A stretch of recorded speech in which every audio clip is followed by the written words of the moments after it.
E aí, vamos estudar a lição? Super terça-feira, dia 4 de março, e hoje nós vamos falar sobre o caso de Jó. É claro que você está muito familiarizado com a história de Jó, e se porventura não está, dá um pulinho no livro de Jó, leia pelo menos o capítulo 1, que você vai observar assim uma revelação extraordinária sobre os bastidores do grande conflito. Aquilo que acontece por trás das cortinas que os nossos olhos não enxergam. E você vai contemplar que há um conflito genuíno, verdadeiro, real entre Deus e Satanás. A história de Jó deixa isso muito evidente. E olha, algumas verdades são apresentadas aqui. Vamos considerá-la? Número 1. Houve um concílio no céu, relata o capítulo 1.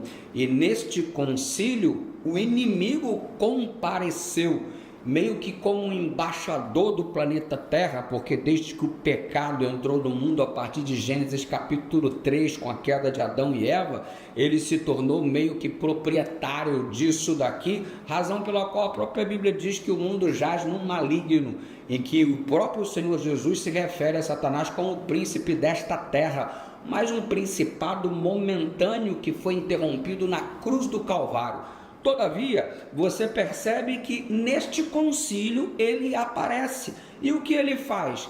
Ele demonstra um ambiente de disputa. Você percebe que no diálogo entre Deus e o inimigo, há uma pergunta se Satanás havia reparado em Jó.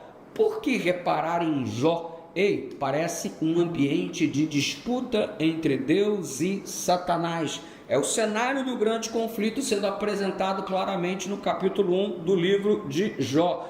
E enquanto o Senhor diz que Jó é íntegro, reto, temente a Deus e que se desvia do mal, Satanás diz que o caráter de Jó não é nada disso e acusa o caráter de Jó, bem como o caráter de Deus, acusações assim sérias. E aí, no desenrolar do que está sendo revelado no capítulo 1, Satanás alega que Deus é injusto porque protege Jó, razão pela qual, uma vez que ele é o protegidinho do papai, então ele é justo, íntegro, reto, temente a Deus e se desvia do mal, por causa desse excesso de proteção de Deus.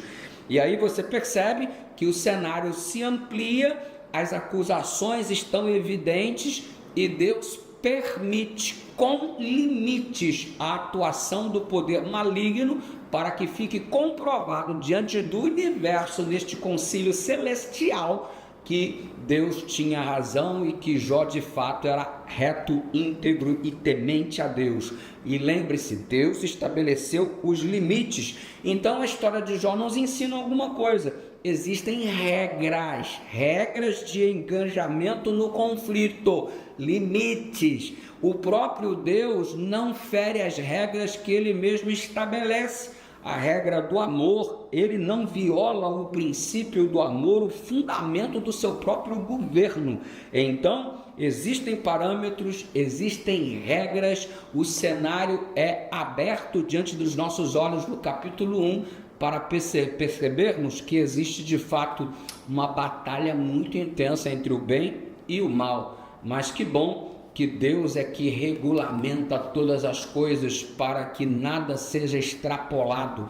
Afinal de contas, a gente não recebe tentação acima do que a gente pode suportar. E já é evidente no nosso mundo que o mal realmente não corresponde à vontade divina para a nossa vida, que o pecado realmente é maléfico e traz como principal prejuízo o afastamento de Deus e, consequentemente, a morte. Mas um dia tudo isso se resolverá, porque sabemos o final da história. Eu sei que o meu Redentor vive e se levantará para me salvar. A mesma fé manifestada por Jó pode ser manifestada por mim e por você também. Vamos orar? Pai querido, obrigado, porque o Senhor está no controle de todas as coisas, inclusive de nossa vida, em nome de Jesus.